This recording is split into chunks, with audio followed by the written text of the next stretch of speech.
নাম আশিস দাস। আমার এই আইল্যান্ডে বাড়ি, একদম বালি আইল্যান্ড। 4 জন খুব জোরে চিৎকার করছে, আমার তখন ঘুম ভেঙে গেছে।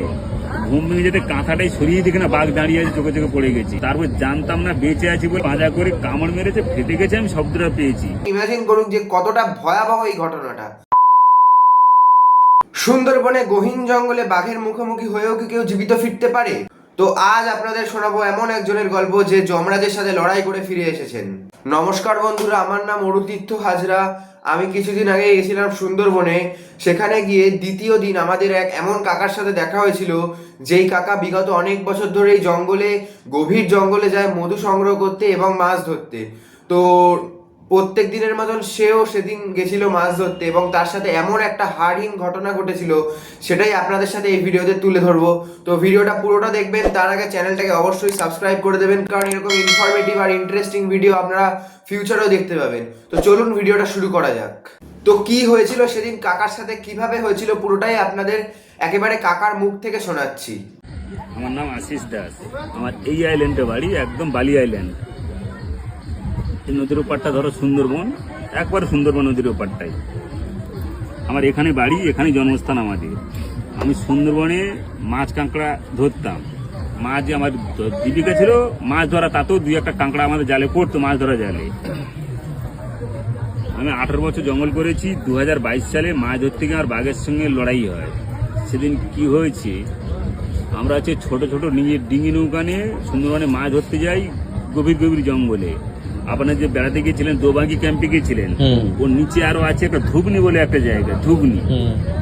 ওইখানে গেছি আমি। সেদিন বাড়ির থেকে বেরিয়ে গেছি, ঠিক 7 দিন হয়ে গেছে জঙ্গলেই। 7 দিনের দিন সন্ধ্যের একটু আগে আকাশে একটা মেঘ উঠে গেছে।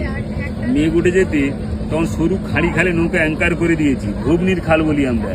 ওই খালে অ্যাঙ্কার করে দিয়েছি, আর আমার গায়ে জোয়ার ছিল, আমি ঘুমিয়ে পড়েছি। আমার 4 জন বসে আছি। কিছুক্ষণ পর আমার এই 4 জন খুব জোরে চিৎকার করছে, আমার তখন ঘুম ভেঙে গেছে। ঘুম ভেঙে যেতে কাঁথাটাই সরিয়ে দেখে না বাঘ দাঁড়িয়ে আছে, চোখে চোখে পড়ে গেছি। ধরে ফেলেছি, পাঁজা করে কামড় মেরেছে, ফেটে গেছে, আমি শব্দটা পেয়েছি। তারপর জানতাম না বেঁচে আছি বলে 8 মাস পরে দেখলাম বেঁচেও আছি। এই নাকে কিন্তু বাঘের নখ লেগেছিল। এইটা তো সার্জারি করে এখান থেকে চামড়া কেটে এটা করেছে, এখানে লাগিয়েছে, এটা গ্যাপটিং করেছে। তো আপনারা দেখতেই পেলেন কতটা ভয়াবহ এক ঘটনা ঘটেছিল সেদিন কাকার সাথে। কাকা প্রত্যেক দিনের মতন সেদিনও গেছিল সেই গভীর জঙ্গলে মাছ ধরতে ও মধু সংগ্রহ করতে। তার সাথে গেছিল যাদের সাথে, তারা জঙ্গলে বেরিয়ে গেছিল, কিন্তু কাকার শরীরে জ্বর ছিল বলে কাকা বোটে একটা চাদর চাপা দিয়ে শুয়েছিল। হঠাৎ তিনি শুনতে পেল তার সাথীরা অনেক জোরে চিৎকার করছে। তখন কাকা ভাবলো যে কি হয়েছে কি হয়েছে, ভাবার সাথে সাথে যখন চাদরটা মুখের উপর থেকে সরালো, তখন দেখলো তার মুখোমুখি একটা রয়্যাল বেঙ্গল টাইগার। তো তারপর নিজের জীবন বাঁচানোর আশায় সেই রয়্যাল বেঙ্গল টাইগারটার সাথে লড়াই করে, এবং তিনি আওয়াজ পায় যে তার মাথার যে স্কাল সেটা ভেঙে গেছে। মানে আপনারা ভাবুন, ইমাজিন করুন যে কতটা ভয়াবহ এই ঘটনাটা। মাথার স্কালটা ভাঙার আওয়াজ পেয়েছে। তো তারপর কাকার কোনো হুঁশ ছিল না। তিনি 8 মাস মতো হসপিটালে কুমায় ছিলেন। তারপরে তিনি তার পরিবার, আত্মীয় স্বজন এদের মুখে শুনেছেন যে সেদিন কি হয়েছিল। এই ঘটনাটা সুন্দরবনের মানুষদের জীবন অনেকটাই কঠিন। তারা নিজের জীবনকে বাজিতে রেখে সুন্দরবনের গভীর জঙ্গলে গিয়ে মাছ ধরে, কাঁকড়া ধরে, তাদের জীবন চালানোর জন্য, যাতে তারা দুবেলা দুটো খেতে পারে, তাই জন্য। তো কেমন লাগলো এই ভিডিওটা বলবেন সুন্দরবনের এই টপিকের, তাদের সুন্দরবনের গ্রামীণ অঞ্চলের মানুষদের জীবিকা নিয়ে।